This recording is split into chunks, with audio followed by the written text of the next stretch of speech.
happy and we're singing and we're colored. Give me a high five. What's going on, you guys? It's your boy Joe Castro, aka Philly Fresco, and I'm joined by my brother, by my main man, Big Game James, and it's another episode of Best of Enemy. So today it's a little bit different, James. We have a very special guest coming on a little bit later on. We're gonna show that interview. Obviously, if you are a channel member, you probably got to see that a little bit early. But that we do have Kyle Yeomans on at the end of this show. We're gonna break down a little bit of Cowboys OTA. But before we get into any football talk, James. If you don't mind, I do feel like it's my duty as a representative of Philadelphia Eagles and kind of the Philadelphia, fan base, to just take a second and honestly give all my condolences, all my prayers, all my thoughts to everybody involved, anybody affected by, the occurrence that happened this morning. Obviously, there's about 3 or 4, already claimed to be, killed and everything. I don't even know how to really say it. Tired of, seeing this type of news, but I just want to, let you guys know that you are in my thoughts and my prayers, and I'm sure James feels the same sentiment. But we're just gonna try and do what we know how to do best, which is talk sports. But yeah, so we'll get into it. But what's going on, James? How you doing, brother? Man, I'm good, man. Just another day, another day, like you said, living. Just kind of bouncing off what you said about that. It's kind of crazy what's going on out here, man. And hopefully, I don't really know if there's an answer to it. I'm gonna be honest with you. I don't know if there's really an answer to what's going on in society right now. But only thing we can do is really pray and keep all those others in prayer, and hopefully things will continue to get better as we move on. In these years, but.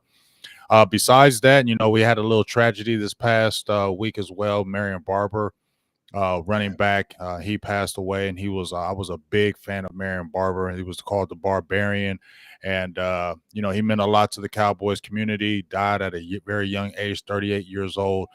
So just a lot of things going on. So my prayers up for the people out there and for the Barber family as well. Definitely. Yeah, a lot of it's always tragic when you lose someone great to the community, obviously, and then the mass shooting is just it's getting crazy. This world is wild. But like we said, what we know is sports. What gets us by in our day to day is sports. So I'm glad that we're at least able to have this platform where we can all connect. Right, we can all just kind of connect and forget about the real world, as we say sometimes, right? So, but Hmm. let's talk some sports, James. Let's talk some sports. So Right, obviously we got OTAs going, right? We got right. everything popping. Like I said, we did get to talk to Kyle Yeoman, so we did break down your camp pretty well. So I want to know, off the top, just off the beginning, because the Philadelphia Eagles camp right now has been very slow. I'm going to be honest with you. We finally got a little bit of news. It seems like Jalen Hurts is doing well in the 7-on-7s. It seems like there's some good chemistry between him and the offense already. So that's nice to see, but we'll see what happens. What are you hearing on the Cowboys side? How are you feeling going into next week, right? It's Sunday. How are you feeling going into Monday? I mean, OTAs right now is pretty much what I thought it would be. So I'm not really taking any big things because it is OTAs. It is just kind of starting out. I think the only thing I'm kind of looking at is, what they're talking about the offensive line, in particular Tyler Smith. He's the main guy I've been kind of keeping my eye on. And then when we talked about talk with Kyle, just the influx or the flex of the position. But OTAs is what I kind of thought it would be, kind of slow. There's a lot of injuries going on right now. We got it kind of going on my chat. There's possibly maybe a proposed trade deal with Tristan Hill. He's a defensive tackle from the old regime, and he may not have a spot, so try to get something for him. And so something that might be in the air. I think they said N'Keal Harry, I believe a receiver, I can't remember, or someone else. So something like that might happen, which I could probably welcome. But it's pretty slow around the Cowboys area too. I think I'm just really waiting to see what Micah Parsons. I'm excited what he's going to do year two. Be honest with you, big dog. Yeah, I think this is the time where you start hearing all those. With me, it's look. I know I'm an Eagles fan and I'm supposed to be just excited about everything I hear, but I really want to see it. I really want to see the improvement from Jalen Hurts. Obviously, he's Mm-hmm. gotten a little bit of a improved throwing motion, but we've watched football long enough, James. I know you probably can agree. Yeah, I've seen football long enough to seen some great, quick highlights from camp. So I'm still a little bit worried. Still want to see what's going on. But this is the time to team build, right? This is the time to kind of get Right. everybody together. And we did see that big softball game that Micah Parsons was a part of, and feels Right. good to already say we got a dub on you guys, right? AJ Brown boys went out there and already got a dub on Micah Parsons. But how are your rookies kind of fitting in and everything? Have you heard anything specific about your rookies kind of trying to get their footing in this camp so far? I think the biggest thing with the rookies that are going on right now, Tyler Smith, Sam Williams, Jalen Tolbert, he's got a little injury bug right now for him. Obviously, we probably know that when it's happened with rookies.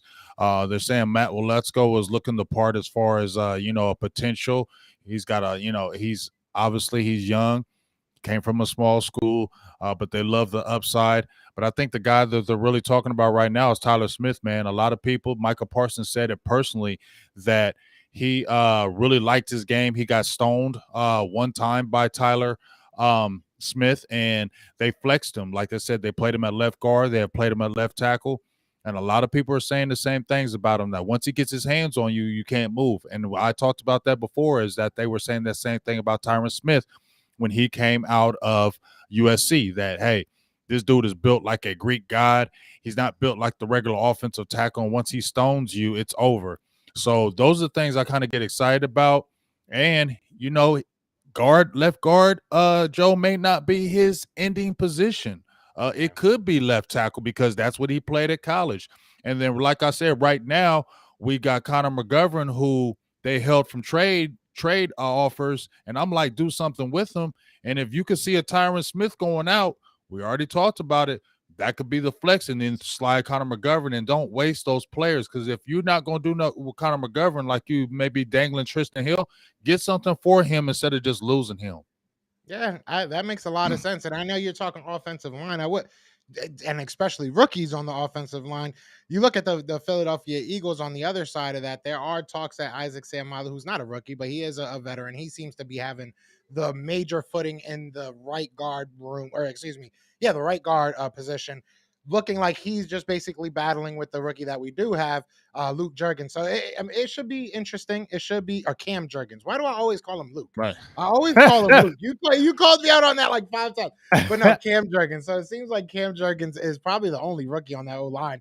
But a rookie that's out there in Philadelphia really making some headway is your boy, is Nakobe Dean. Nakobe Dean is being talked about a lot, talked very highly of too, talked about like as a leader already. So that's something I'm excited for. Well, see, here's the thing. I wanted to ask you a few things about your camp. You just talked Yeah. about Nakobe Dean. I'm gonna bounce off you. I know you said it's been quiet around the building, but I listened to your show and you said you got Nick Sirianni's kind of giving up the play calling and he's moving it to someone else, and he kind of came over as the guy to be the play caller. Obviously, you got AJ Brown in the mix. So, how do you kind of feel? You got Nakobe Dean. What's Jordan Davis? What's the word on him? I know you got a couple. You got the tight end from SMU. What's kind of your thoughts? You got did your veterans mix in too? So, kind of just want to hear what's going on with your camp, even though it's been quiet. Yeah, no, I mean, look, Jordan Davis, I won't sit here and say I've heard a whole bunch about him, but I think that's a good thing. I think that he's everything they kind of assumed he was going to be, especially this early in camp, right? But yeah, so Jordan Davis, I'm excited about. As far as the play calling, I did say in that video that I am a little bit nervous about that. I mean, I've heard this is more so from, fan slash people that I kind of, like I don't want to say this is from like the organization, but it sounded like a lot of people think that it was because Nick Sirianni felt overwhelmed. If that's the case and he felt overwhelmed as a play caller, that does get me a little bit worried because, like you said, we did bring him over here to kind of be that guy. Is it a good thing that he has like the wherewithal to say, maybe I need to give this up? Probably. That's probably a good thing that he understands. I can't just bullheaded head something. If it's not working, I got to find some other way of making it work. But it does make me nervous. I'm not going to sit here and sugarcoat it. It does make me nervous that Shane Steichen, a guy that did take over apparently last year towards the end of the year, so maybe I don't know. I don't really know what to think of it. Is it really just makes me nervous depending on how this happened. Like, to me, I didn't think of it as he's overwhelmed at first, right?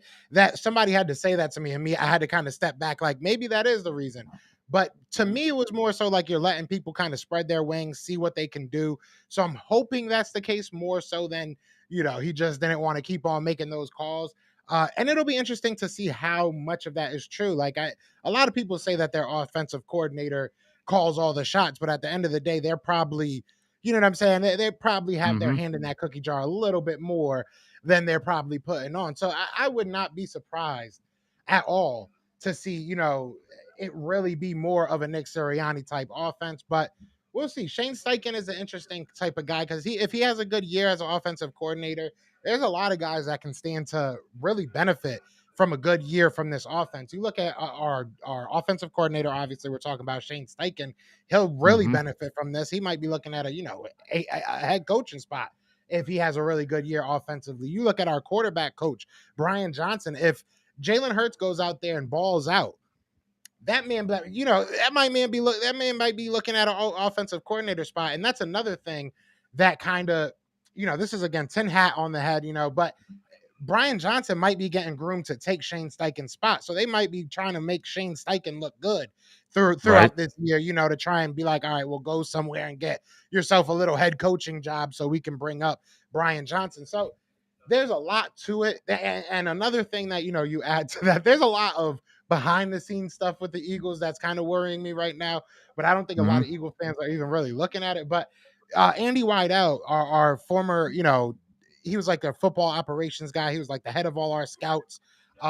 We obviously lost him to the Steelers. We didn't hire anybody like as a direct replacement, And Right. one thing that us as Eagles fans get worried about is our owner and our GM, Howie Roseman, getting their hands a little bit too much into it. When you take Hmm. away the guy that's kind of your liaison between your scouts and your GM, gets me a little bit worried because Howie Roseman isn't good with dealing with people.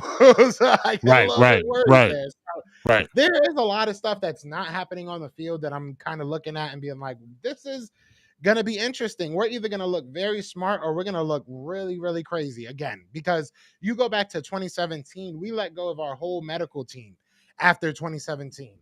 We have not been healthy since. You know what I'm saying? Like we had a Hmm. couple scrapes Hmm. and bruises throughout that year. Don't get me wrong, but nothing to this level. Like we have not been healthy since we've gotten rid of all of them. So I get nervous that we just basically redid the whole scouting department, didn't really give them a boss, in the most layman's of terms. Like we didn't give them a boss.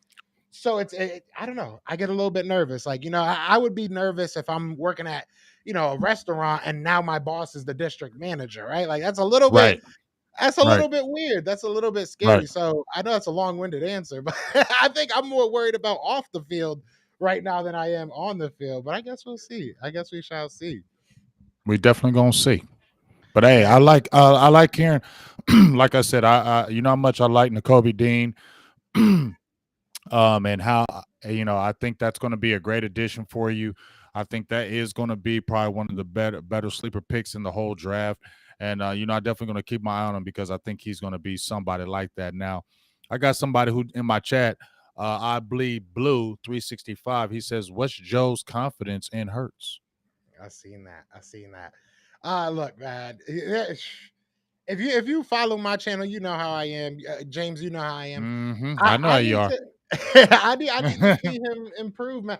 It's not. I don't want to say I don't have confidence in him. I'm just one of those I have to see it to believe it type guys.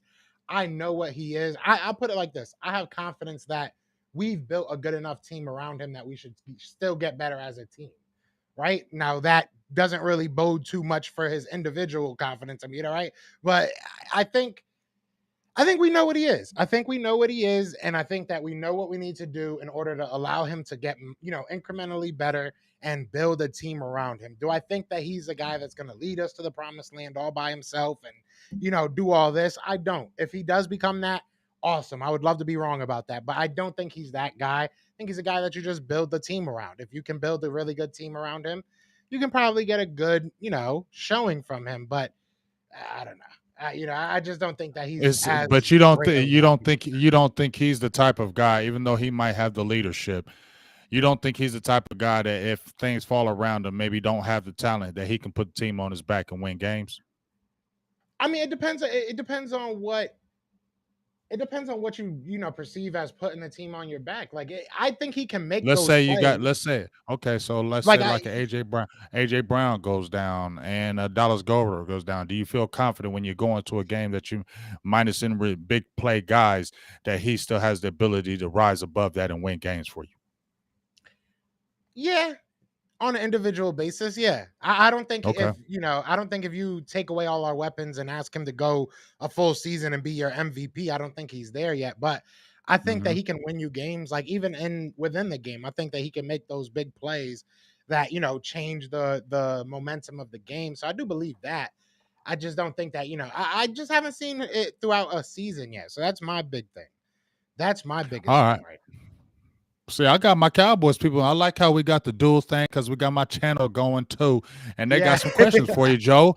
You know what I'm saying? Shout out to all my peoples out there. But Micah said, this is from my guy, the lunatic. He said, Micah has said, fear his speed because that's one of his biggest things, and he can counteract different moves by just using one thing. He says, what should we fear about the roster in Dallas about our rivals in Philly? What's one thing we should really fear about you guys? If the Dallas Cowboys looking at the Philadelphia Eagles right now, Joe, what's the main thing we should be concerned about you guys when playing you I like that. right That's a now? good question. That's a good question.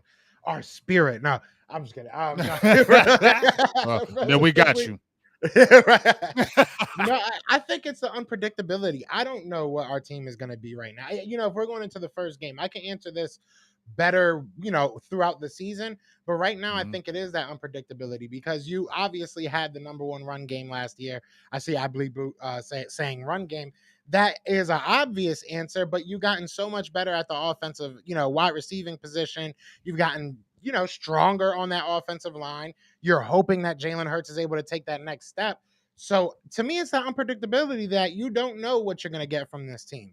I think that this offense is built very well. It's built very balanced that you aren't going to sit here and say, all right, we just got to take out Devontae Smith and we're good.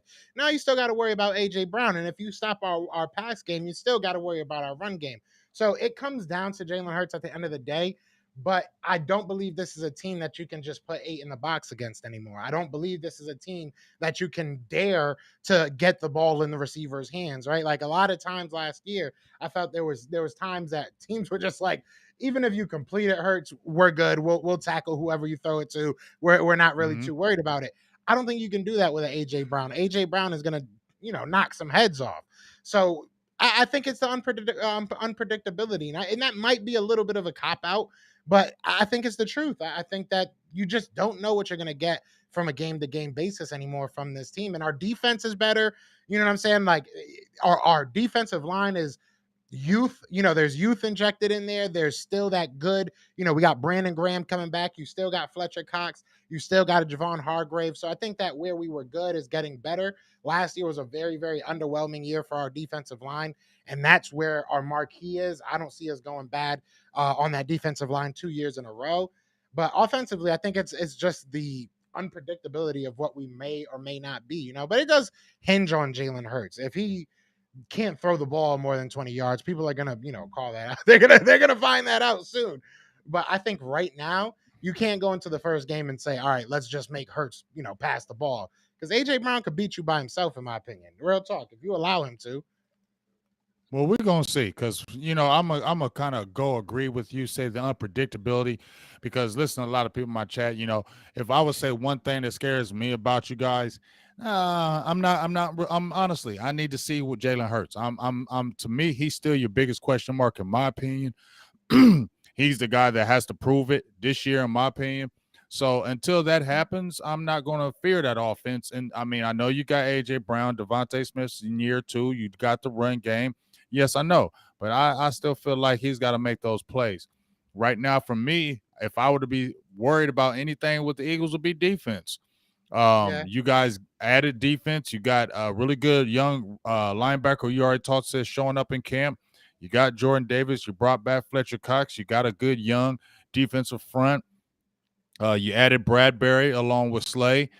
So it's going to be a lot more competitive. So I would say from that angle, I would say I would be looking at that defense a little bit more ahead of the offense, and we'd have to see about Jalen Hurts to me still. And I feel like that's the reason why I still take us over you guys because quarterback play as of right now. Yeah, I mean that's fair enough to say, but I will say this to combat that. The defense, if the defense gets better, which it should get way better, this team, even if it's the exact same offense as last year, that same exact obviously it won't be, but you understand what I'm trying to say. Even if we get the same output, if we're the number 12, scoring team next year, and our defense gets better as they should, especially as much better as we have on paper, then yeah, Mhm. it's gonna be scary. But I'm not.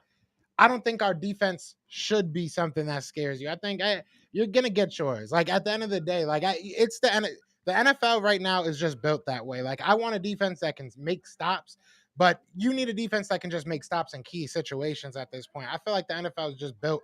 If you have a good offense, you're going to put up points. You know what I'm saying? Like so, I just need to see our defense get incrementally better. Like we should though. We should be. I don't think it's the one main thing though. That's not going to be the thing to me that wins us games. If we win games, it's going to be because this offense holds onto this ball, because the offense can kind of carry this team. Because no matter what, we've seen it even with Chip Kelly. When Chip Kelly was here, our defense was on the field for like 45 minutes a game. They were out there more than half of the game. So that's really what it comes down to. That's really what comes down to me is this offense being able to control the tempo of the game and control the style of game that we play, because we can't catch up. Well, I just don't believe it yet. I just don't believe it yet. But we'll see.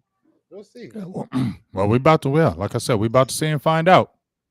I just hope that the Eagles go out there and don't make me look dumb, because you know how much I've been talking my talk. So You've been hyping your boys up. Dream team, like Rome said, dream team. see, but it's not even to that. I wouldn't even say it's a dream team. I would say that it's just probably the I best mean, a team lot that of we people built in a y'all long hyping time. right, but a lot of people hyping y'all right now, saying y'all gonna win the East and y'all gonna do this and y'all gonna do that because of free agency and the draft. So y'all do got a lot of hype y'all got behind us right now, like you would say Dallas had hype last year. Y'all mean because we came in with a lot of a lot of parts came in, things happened and changed, and so it was looking like it could be. So it's going to be a lot of pressure in Philly as well because a lot of people talking about y'all going to overtake the division. Y'all took a next step, and I will see. Hey, well, we don't stay down long. I will say that we had that one bad year. Obviously, made the playoffs right after that, and we usually get better and better. So we'll see what happens. I really, true hope. I hope that this is that year that we take a big step forward. I still don't think this is the year that we go and be a Super Bowl competitive team. If I'm being 100% honest, I still think we're probably a year away from that. But who knows? We still got a little bit of money. You guys got some good money too, but well, we still got a little bit of We money, ain't and spending that money. yeah, yeah, I Man, know. y'all know we ain't spending that money. Stephen Jones ain't spending none of that money. We probably gonna roll that money over, or he gonna probably. I mean, I told him, man, get at least get Anthony Barr. These are the two things think they should do, in my opinion. If they looking at that dealing Tristan Hill, I wouldn't mind them dealing for a young receiver. But I said let's add an Anthony Barr for a year or two, or let's add like a defensive tackle like a Linville Joseph for like a year just to be a stopgap to let other because we're still to me a little a suspect at linebacker in my opinion. God forbid, like I said, you never want injuries. You don't want the main dog to ever go down on an injury. You know what I'm saying? But injuries happen, and if you're still rehabbing our Jabril Cox, so we still need depth along there. And then on the defensive line, yes, we got Carlos Watkins back, but he's not a true one to me, not a big run stuffer to me. He's not. We need a guy like a 330 or 340 guy. And like I said, year two, Bohanna, we want him to step up. You got a good young rookie in Ridgeway, but he's a rookie. He's a fifth rounder. You don't know. So I think you would jump somebody firstly in there and say, let's get a vet and let these other guys kind of, find their way. So that's what I would like for them to look at their money at. But once again, it's Stephen Jones, and I can definitely see him rolling money over to try to say, oh, we got contracts coming up and we need that money. Nah, facts. And shout out to everybody in the chat, man. We got 70 plus people in here. Yeah, shout Make out, sure to baby. hit that like, hit that subscribe, join the family if you guys are on either page. If you're on my page, going over the James page, be sure to hit that subscribe. And likewise, Chewy wants to know, James, would you like to see Hitchens back? Mm-hmm. No. That was quick. I don't want Anthony Hitchens. And Anthony Hitchens is not a bad player, but I just feel like, it wouldn't be I wouldn't say if they got him, I'd be like, man, why'd they get him? I wouldn't be mad like that. But to me, my personal opinion, and people keep on saying Anthony Barr is washed up, he's done, or I would look at a Deion Jones too. But I just feel like for the familiarity with the system, the veteran leadership that he brings to the table, he had 72 tackles last year, and he missed 5 games. And people talking about he's washed up and this and that. He had like 3 sacks, had 3 interceptions, 1 return for a touchdown, but he had 2 interceptions in 1 game, 72 tackles, and 11 games. Come on, bro. He ain't done. Hey, I respect that. And now I believe Blue. We'll take a couple more questions and then we'll go into the interview. But yeah, so I believe Blue says, does Joe fear Dak? Sorry if he's answered. We haven't answered. I've answered that a million times. I don't think I've answered that today, but do I do I fear Dak? Not one bit. Not one bit.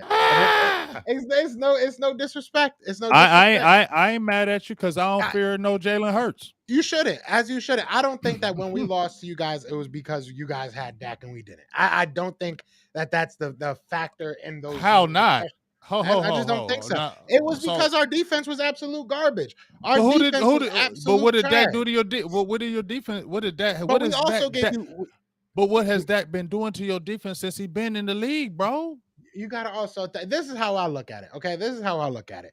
I look at it like this: the Philadelphia Eagles offense and defense were working against each other for the past 2 years. The Philadelphia Eagles defense would give short fields to every opposing offense. It was like clockwork. It was like clockwork. If you were moving more than 50 yards, I was surprised. So, I mean, yeah, he was out there chopping us up. And I mean, it is what it is. But I blame it more on our defense not being able to make a stop for that to save their life. I blame it more on, Jalen Hurts not being able to keep the ball in on our team's hands. He gave you guys like 2 or 3 easy ass interceptions. So that's really what I put it on. That's really what I put. I don't think Dak is the main reason. We lost to you without Dak. Didn't we lose to you guys when you didn't have Dak? We lost to Andy Dalton. Am I tweaking? Didn't we lose to Andy Dalton? Yeah, no. Did y'all lose to Andy Dalton? Yes, y'all did. Yes, y'all did. I think y'all did. We did. So I don't think it's all Dak. I mean, he's a great quarterback. I'll never say that he isn't, but he's not the reason why I get nervous about the Cowboys. I get nervous because it seems like we just choke every time we play the Dallas Cowboys, at least the past 3 times, which is just frustrating. So, well, all I'm going to say is this. You may not fear him, and I can get the angle you coming from, but all I'm going to say is when I look at Dak Prescott's game against you, especially after the 2017 season when he kind of matured more, he's been kind of just doing what he's doing against y'all, and he's won games against y'all. And when we play y'all, I feel confident because I feel like he kind of has that, I don't know, the thing over y'all. And as long as that's going on right now, I'm going to go ahead and with it. But like I said, Dak is a career 96 rating against you, averaging, 245 yards a game, 66 pass completion. I mean, dog, he's winning against y'all. And so I feel good every time he plays against y'all. And until that changes, I like the matchup when we play y'all. And like I said, the first matchup is not because I feel like y'all gonna be better than us. It's just feel like we have that come down game from the Rams. Because I feel like we can sweep y'all. We gonna probably sweep y'all this year. That's really how y'all not sweeping us. Y'all not sweeping Dallas. When it does, bro, we're gonna make a bet before me and you gonna. We definitely gonna make a bet, but y'all definitely ain't sweeping. Y'all definitely not sweeping us, dog. Y'all definitely not sweeping us. I can't wait. I'm with all the smoke this year. But I want to ask you a question before we get into this interview, okay? Because I you got to make sure the family's taken care of. So obviously my family be watching and asking questions. So shout out to my girl's father. She wants to know because he wants to know. This is a good question too because realistically, do you think Dak Prescott, realistically wants to be in Dallas for the long haul? Like, do you feel like and listen, hear me out, right? You look at all the things that you've said in this offseason, how they don't want to pay, all the stuff that he went through, even just trying to get his bag. Is there any, in your opinion? Obviously, we don't know. We're not in Dak's head. But do you think there could be any animosity? Like, do you think there could ever be a situation where Dak says, you know what? Let me just move the heck on? That is a daggone good question because, he grew up a Cowboys fan. His whole family Cowboys fans. That's what he grew up. He told his family when he was young, I want to be a quarterback of the Dallas Cowboys. So it'd be very hard for me to believe that he would just want to move away from that. So I will say this. In my opinion, no. I think Dak really loves Dallas, really wants to be in Dallas, wants to stay in Dallas, and wants to finish his career in Dallas. I really believe that. Now, do I believe the front office, particularly Stephen Jones, believes that? No, I don't. And that's just how I feel. I feel like, he did the right thing by signing Dak. But too many people in the building, Jerry and Jones and them were like, is Dak our guy? Is Dak our guy? And I hear Stephen Jones saying, oh, he costs a lot of money. And so that's why I just wondered, did they really believe in him? And they were just saying, hey, let's go ahead and do this because it's the best thing we need to do right now. But I don't know if they're on him long term, and that's what I got to see. So I feel like there's still pressure on Dak, no matter what anybody says. To me, in my opinion, I still feel like there's pressure on him within the building, and we'll see. When he asked me when I got that text, I was like, "Oh, that's actually a really good question."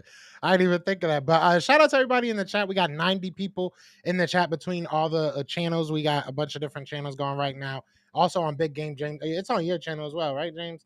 Yes, it is. Yeah, so it's on your channel as well. So we seeing everybody in here.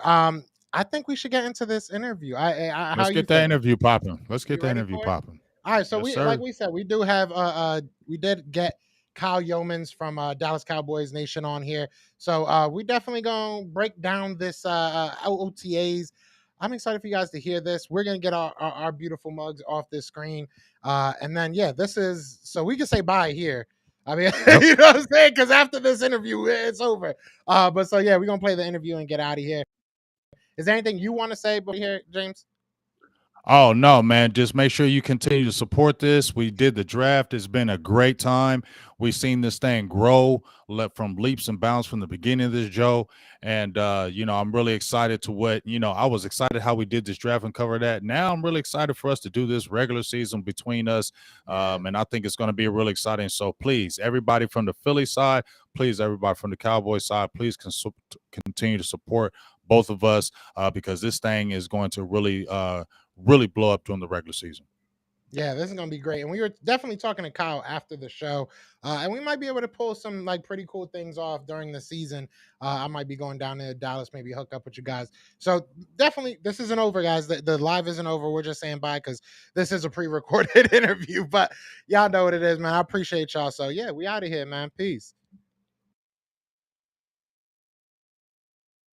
What's going on, you guys? It's your boy Joe Castro, aka Philly Fresco, here with my guy Big Game James. It is another episode of Best of Enemies. Now, I want to say this. I want to say this one thing. You can see on the screen that I am outnumbered, right? But I have the utmost respect for both of these guys. Kyle came on here last year when it was in the midst of Philly versus Cowboys and represented his team very, very well. So I know I'm excited for this. I know a lot of people are as well. We have Kyle Yeomans on the show. How's it going, Kyle? Great to have you back. Hey, glad to be back. And anytime I get to hang out with Joe, I get to hang out with James, I get a little excited because these are my guys. I like talking ball. You guys are right there with me. I love talking shop and just getting into it. So glad to be back on with you guys anytime. Definitely. Now you guys are holding a 3-game win streak. James throws it in my face a lot. So I'm gonna throw my question out there because this is kind of just to get us our engines going, right? We're in the midst of OTAs. You guys are coming off of a 12-win season. Where are you guys right now as an organization? What is the focus for the Dallas Cowboys?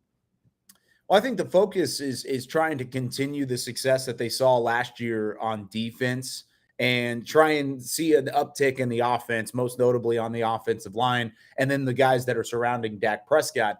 I think as an organization, the question of where you guys are is a tough one to answer because a lot of people see this offseason as a step back. You lose Amari Cooper, you lose Randy Gregory, Cedric Wilson's now a Dolphin. Connor Williams, who, even though there were some split opinions on Connor Williams, he was a starter on your offensive line. He's no longer in the fold as well, as he's a Dolphin as well. But I think you look at this offseason as a minor reconstruction. It's not a rebuild by any means. You still have the core members of the team that was really successful a year ago at 12-5 with Micah Parsons, Trayvon Diggs, Dak, Zeke, CeeDee Lamb, Dalton Schultz, and then Zach Martin and Tyron Smith on your offensive line. The core members are still there, but there's a lot of shifting and a lot of working and a lot of competition outside of those core members. And I think that's something that Mike McCarthy wanted to manufacture. Dan Quinn certainly is trying to do so on the defensive side of the football. And then I think the pressure is really on Kellen Moore to get the most out of those weapons on the offensive side too. You can take it, James. Well, hey, I'm just bouncing off that. I think the last thing I heard when you said Kellen Moore, I think there is a lot of pressure on him because a lot of things were exposed through the higher ups in the NFL hierarchy. Then the rumblings started talking within the fan base. And so now you've been in the system for a while. Now people are saying, well, you lost Amari Cooper. Amari Cooper was making Dak. So now I feel like now he really has to really jump into his bag because a lot of people were saying the offense was being figured out toward the end of the season. And Dallas didn't have a counter punch. I think that's what's going to be something that's going to be seen. But what I want to ask you, Kyle, is there's been a lot of talk with Tyler Smith, obviously with the first round draft pick, and a lot of people are being high up on him. But I want to ask you about Connor McGovern. And the reason why I want to ask you about him is because I know Tyler Smith has played a little bit of left tackle, in the OTAs. Let's say if a Tyler Smith goes down, a Tyron Smith goes down, is it set in stone that there's going to be a swing tackle for him, or would a Tyler Smith switch out there? Would a Connor McGovern go in there? Or is a Connor McGovern just relegated to a backup role this season? I don't know. It's really interesting to look at with OTAs. You could say Connor McGovern is the starter right now because he's been the one that is rolling with the ones at the moment at left guard. And for those Philly fans out there, Connor McGovern was a third-round pick back in 2019, a guy who the Cowboys were really high on coming out of Penn State, played center in college, kind of moved over to left guard, but hasn't played that center position at all recently. Well, throughout OTAs, he's getting center snaps. He's at left guard. He's at center. And then Tyler Smith, who's the rookie out of Tulsa who played offensive tackle in college, he's now getting guard snaps, but also tackle snaps. He's kind of going back and forth. I think if Tyron Smith, with this current roster, were to go down, they don't go out and add a veteran tackle. They don't bring in anybody else in free agency or make a trade, do something like that. If it stays the same, with this roster, I think Tyler Smith is your swing tackle. If Terrence Steele goes down, I think Tyler Smith would go to right tackle. Connor McGovern would be your left guard. I think if Tyron Smith goes down, Tyler Smith would turn around and be your left tackle. That's kind of the thought process right now because last year they had plenty of times throughout the season where the offensive line wasn't completely healthy. They had to find some guys to fill holes, and those holes weren't filled in great ways. And that's, I think, one of their big mindsets throughout OTAs is get everyone snaps at every position. Even Brandon Smith was up there getting some snaps, or Braylon Smith, rather, was getting some snaps. Zach Martin was taking a step back, and he was running with the twos just to get some guys next to new individuals. That's the biggest thing right now with this offensive line is trying to find a cohesive unit because they didn't have that in the past. And I think both Connor McGovern and Tyler Smith are huge parts of that. Okay. And if you don't mind, I want to hop in and kind of jump in on that because as an Eagles fan, our OTAs, I'm sure you guys have been very, very busy covering your own. So it might be hard to kind of go around the league, but the Eagles have really went light loads. It has been very, very light work. Nothing too extenuous. I think only 7 days of actual camp is what we're running. But what is the mindset of the Cowboys? Are you guys, because I know you guys are kind of still a old school organization mindset. Like, are you guys still going out there bumping and bruising? Is it still, live content? Like, what does your OTAs look like? Just to kind of make me feel a little bit better as an Eagles fan, if it's similar. I honestly, and I've looked at some of the Eagles stuff too. I've seen Devontae Smith's had a great camp. Jalen Smith's looking really good. And then, of course, you've got your offensive line and your defensive line really reconstructed there too. But I think it is different. I really do. I think this is a more training camps level type of practice than it would be closer to an OTA. There's no pads. I mean, you're still not popping, but Micah Parsons is putting Terrence Steele on his backside, coming off of the line of scrimmage. I mean, it is physical, even without the pads being on. They've got the helmets on.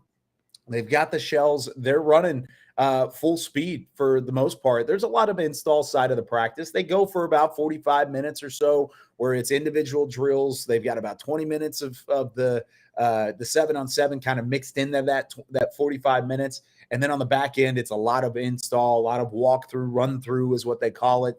So it's an easier practice, I think, compared to, of course, back in the 90s and the 80s and so on and so forth. However, I think compared to the modern NFL, it's still very physical for an early offseason practice, at least so far to this point. Hey, yeah. Now I just kind of want to bounce off of that, Kyle. Now I got a questions about the receiving core. Now, obviously, we just talked about the Philly receiving core, and a lot of people have said, "Hey, that pushed them up as being one of the top receiving cores in the NFC East." Obviously, getting AJ Brown. I like Devontae Smith. I think he is a good receiver, and they have some depth now, so that their receiving core may be set. But now let's come to the Cowboys. We obviously know about Michael Gallup, and I want to ask you a question about that. Like, where's your trajectory? How long do you think he's going to out? But there's few people I want to ask you about. Simi Fehoko and TJ Vasher. And the things I want to ask about is TJ Vasher actually really going to have a chance? Because if I look at the roster as it's set right now, you got CeeDee Lamb as your one. Michael Gallup is guaranteed. They brought back Noah Brown. He hasn't been anywhere. I think he's coming back. I think they want to have a plan for James Washington, because I don't think he got the opportunities in Pittsburgh. So I think he's going to be on that roster as well. So now you got only maybe one or two spots possibly. Does a Simi Fehoko or a TJ Vasser have a realistic chance to actually be on this roster and even play and do anything? No, it's a great question. And I think those two guys are on the bubble in terms of making the roster and or being a practice squad guy. Because, I mean, even out of the guys you mentioned, let's start at the top. CeeDee Lamb, Michael Gallup, James Washington, and don't forget about Jalen Tolbert. That's who I forgot. And that's who I forgot. He's guaranteed, and that's my fault. That's your guy, too. I'm surprised you forgot him. And I'm really I was getting all into it. I messed up. I do it all the time, James. You're good. You're good. But with Jalen Tolbert kind of thrown into that mix, it makes it tough because you're pushing guys like Noah Brown down. You're pushing Simi Fehoko down the list. And then there's this really good group of wide receivers, I think, as an undrafted free agent class. Not only last year, but this year too, because you've got Brandon Smith, TJ Vasher that were in that 2020 draft or undrafted class. And then you've got Dontario Drummond, Ty Freifogel, who in 2020 was the Big Ten receiver of the year. I know everybody up there in Philly probably got a chance to see him up close and personal for a little bit there. Jakari Roberson, that was out of Wake Forest. They've got a list of guys that they really like, but I think up at the top of the bubble is TJ Vasher, just an extender, a catch radius that's hard to be matched. 6'6". He's got some hop to his games, some crazy athleticism. And then you turn around, you have Simi Fehoko, who was a 5th-round draft pick a year ago, who did relatively nothing throughout camp last year. Really was not a part of the practice squad, or at least the active roster, rather, for a good amount of time. He was severely limited in what he could do, not because of injury, but just because of skill level. And so I think it's going to be tough for both of those guys to make this roster when it comes down to game day. However, I think both of them have had great starts to OTAs. They're just going to have to keep that consistently all the way through training camp if they're even going to have a shot to be on that list of a really crowded wide receiver room. Roger that. Yeah, and while you're on wide receivers, I kind of want to ask you this question. We've seen, the Philadelphia Eagles obviously make a major change in the way that they operate their offense. You guys still are strong at that wide receiver spot, and I'm not going to sit here and act like you're not, but it is obviously a difference, right? You don't have that top heaviness that you did last year. Do you think, in your opinion, that might change the philosophy at all? I'm not expecting, the change that we made. That was kind of drastic, but do you think you guys are going to lean a little bit more on that run game, try and get Zeke going a little bit more, maybe, get the backup that Pollard, everybody loves Pollard. So do you think the running game kind of becomes a little bit more of your identity going into this year? I think that's kind of a must. Really, last year, the back half of the season, a big reason why Dallas was not as successful offensively was because the run game was stagnant. You didn't have a healthy Ezekiel Elliott. Tony Pollard had the plantar fasciitis that he was kind of working through. You never really had the offensive line set in place, like I talked about a couple minutes ago.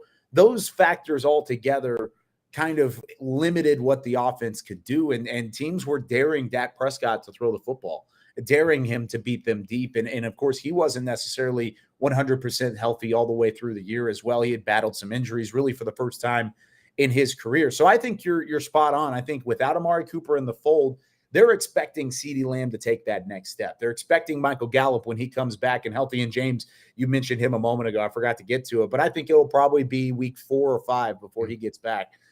There's a chance that he could get back earlier. He's out there working on the bands. He's working through the tear that he suffered against the Cardinals in week 17. But overall, if he's on the PUP list at the start of the season and he misses the first 4 games because of it, I wouldn't necessarily be surprised. I would love for him to be back in the fold a lot earlier than that. I think the Cowboys are there too. They just don't want to rush things, especially with Joe, you just said, without Amari Cooper in the fold, you have to be careful with that wide receiver room because they are still a strength, but they're not as deep. That's the pure thing of it. They're strong. CeeDee Lamb could be a number 1 in any offense in the NFL.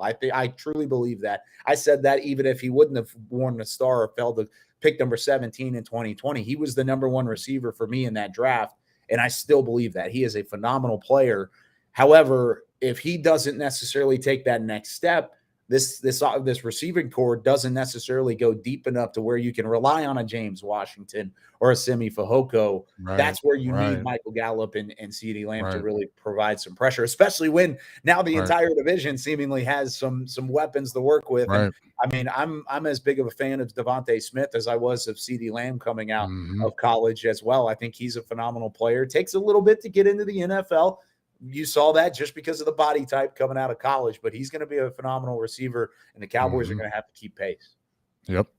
I totally agree with that. I mean, I feel you that is with Devontae Smith, but you know what? I don't want to just do a big turn, Joe, but I do want to jump on the defensive side of the ball because it's poignant to what you guys are. Now, we saw what the Eagles did in the draft, Kyle.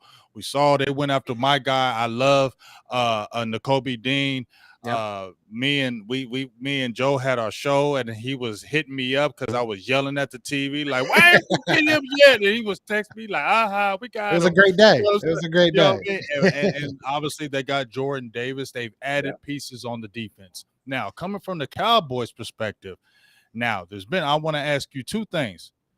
Chauncey Golston, who you personally said put on a lot of pounds, and when I said he came out of Iowa, I said he was better inside than outside. I said that was more of his strength than the outside. So now he's put on pounds, so now we're going to see him probably playing more of the 3-tech, and I want to ask you what his role is going to be, and then I want to talk about Sam Williams. You got Dante Fowler, you brought back Dorrance Armstrong Jr. Is Sam Williams really going to be, are they going to push him? He's a 2nd-round draft pick. Should he be a starting defensive end, or how is that kind of going to pan out in your opinion?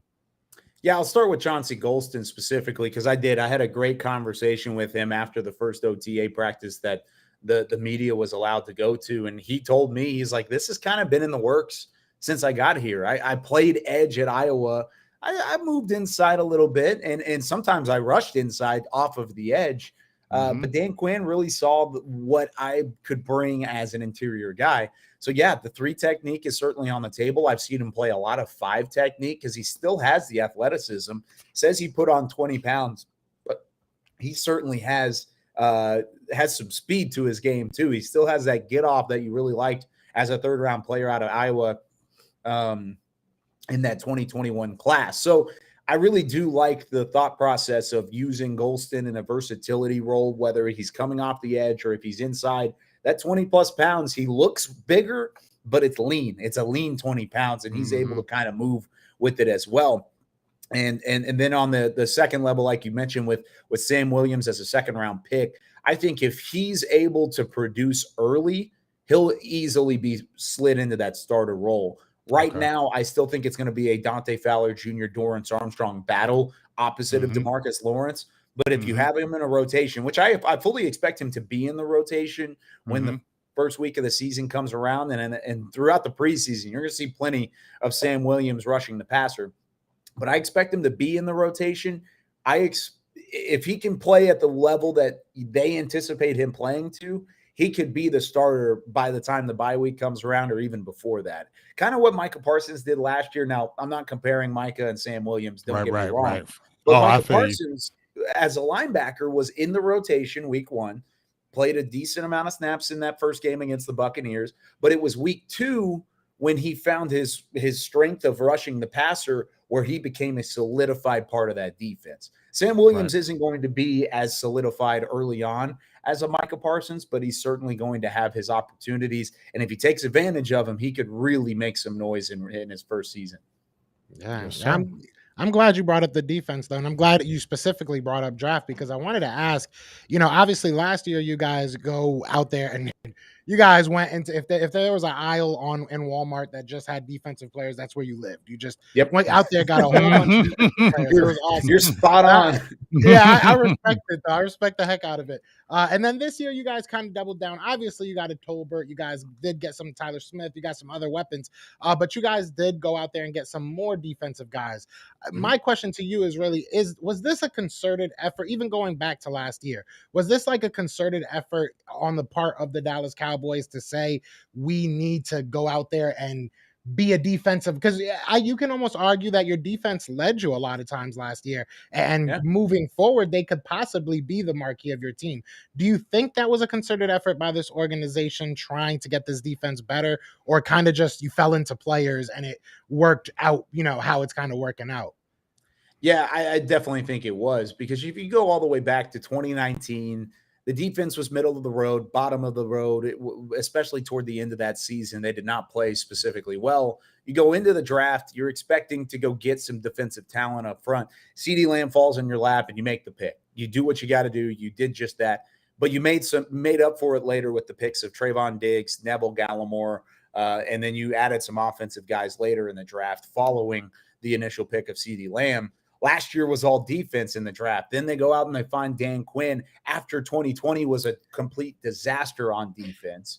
You go get Dan Quinn. That's where the conservative effort really began, or the aggressive effort, I would even dare to say, is having Dan Quinn in the building on guys that he trusts, on the system that he trusts, and being able to adjust to the players' skill sets as opposed to the scheme skill sets. And I think that's something that any NFL team in the league can learn from, is build toward your players. That's what Dan Quinn did. He didn't come in and say, we're going to run exactly what we did in Atlanta because that's what I want to do.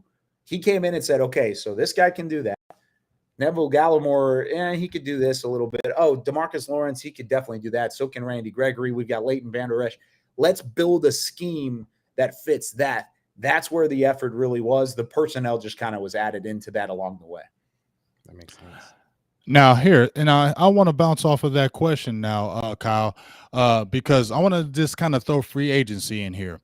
We saw what the Eagles did in free agency. I mean, I'm gonna be honest with you. I told Joe this himself. I was mad. I didn't want to admit this to him, but I said, hey, y'all are very aggressive in free agency. I mean, it was aggressive. It was aggressive. I liked it. I can't. He said he said it was good. He said it was good. I said it was good. I don't like you Eagles, but I like the aggressiveness, especially they got Hassan Reddick. They scooped up Bradbury.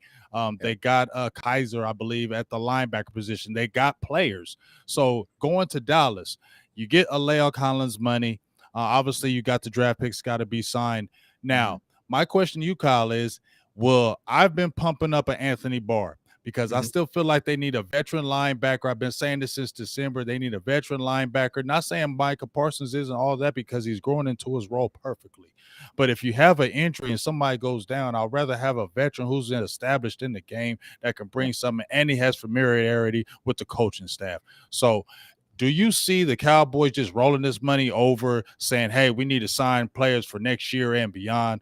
Or do you think they will actually go out there and maybe get a defensive free agent linebacker, possibly defensive tackle? I brought up Linval Joseph for the 0-1 text. Now, I love they got Ridgeway, and I like how they got Bohanna, but those guys are still unproven. So if something happens like that, would you see them tapping into that this year, or is this something that's just going to be rolled over to next year, in your opinion?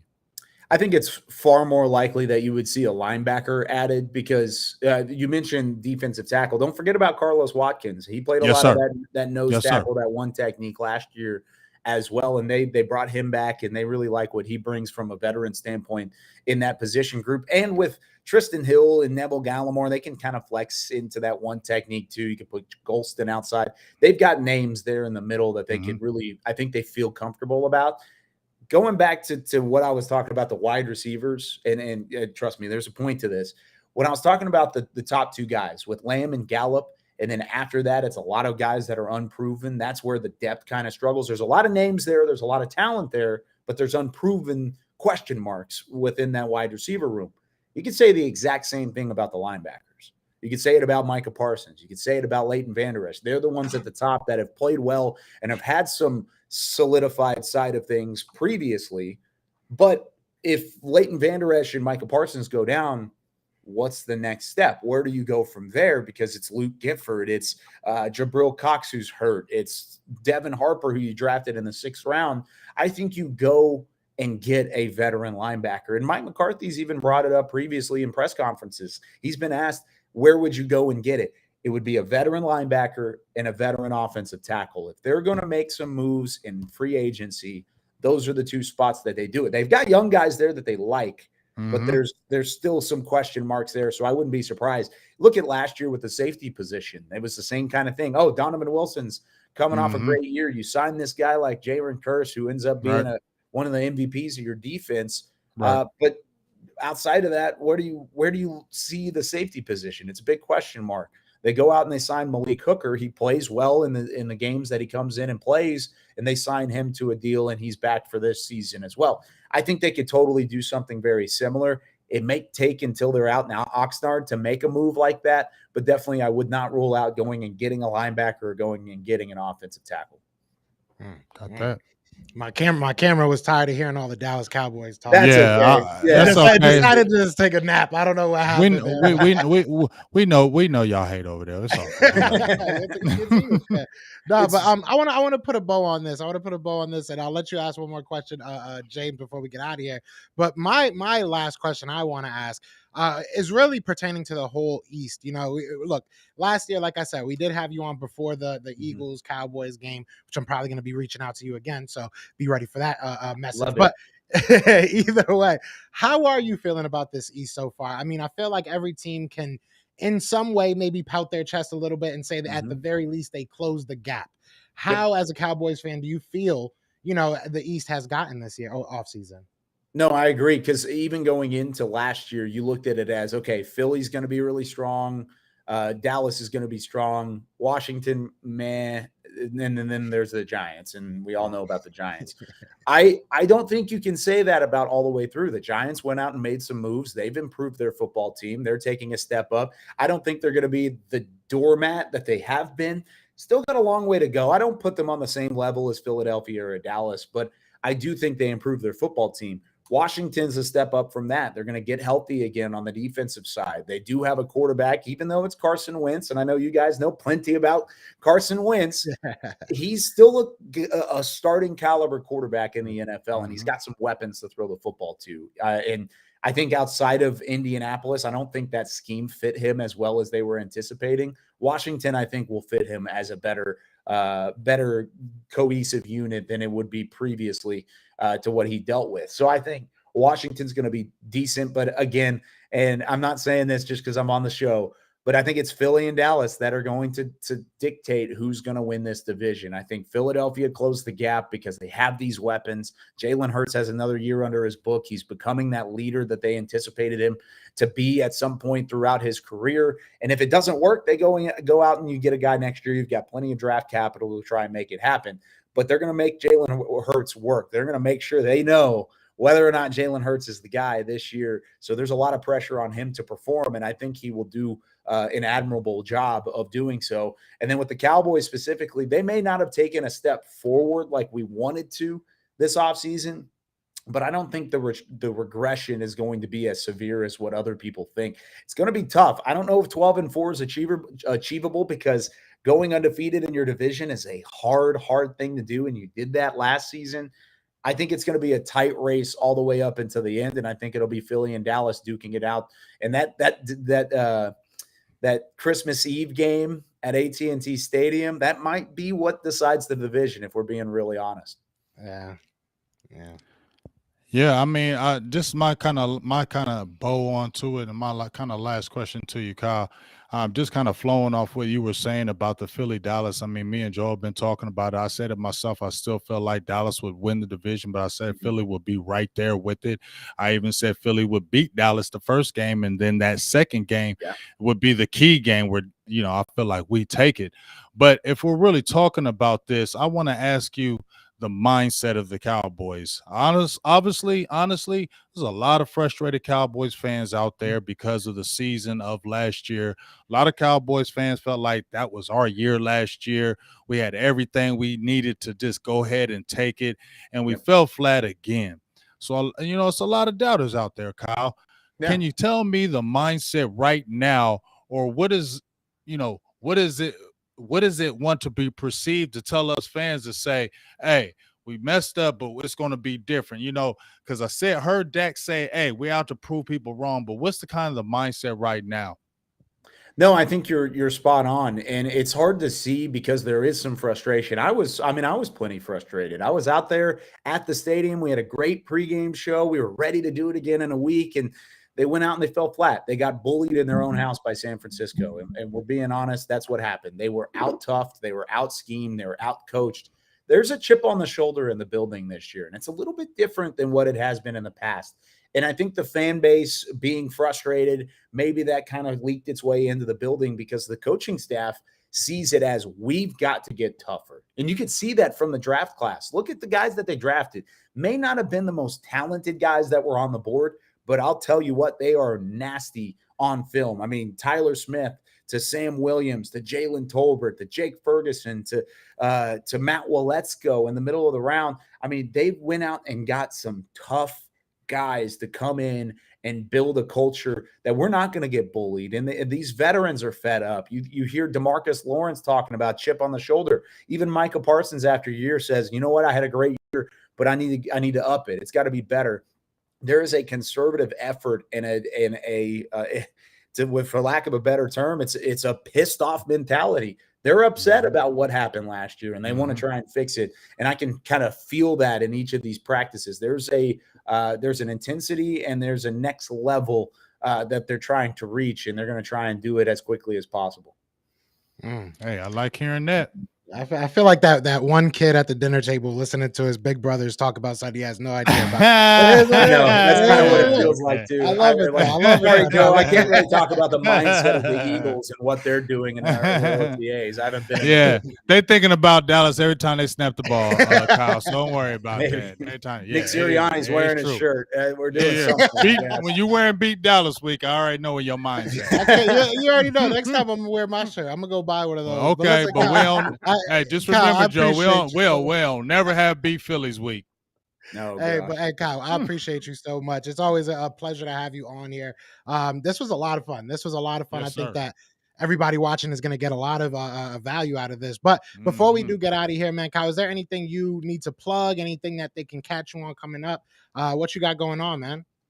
Yeah, I mean, keep on tuning in to DallasCowboys.com. We have plenty of content being pumped out on there. We've got the Talking Cowboys podcast that'll continue for a little bit, and then we'll get to training camp. We'll have training camp live, all sorts of stuff for you. You can follow me on Twitter at Kyle_Yeomans. It's exactly what I put here in the little blurb right here. So you can just follow that on Twitter and keep up to date with everything Cowboys. I think you guys do a fantastic job. I've talked to you about that specifically in the past, and continued good luck to you guys, and can't wait to talk to you again.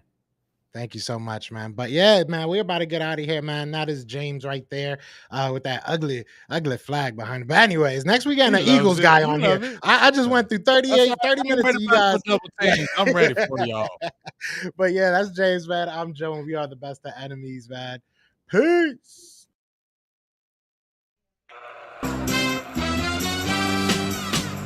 We're brothers.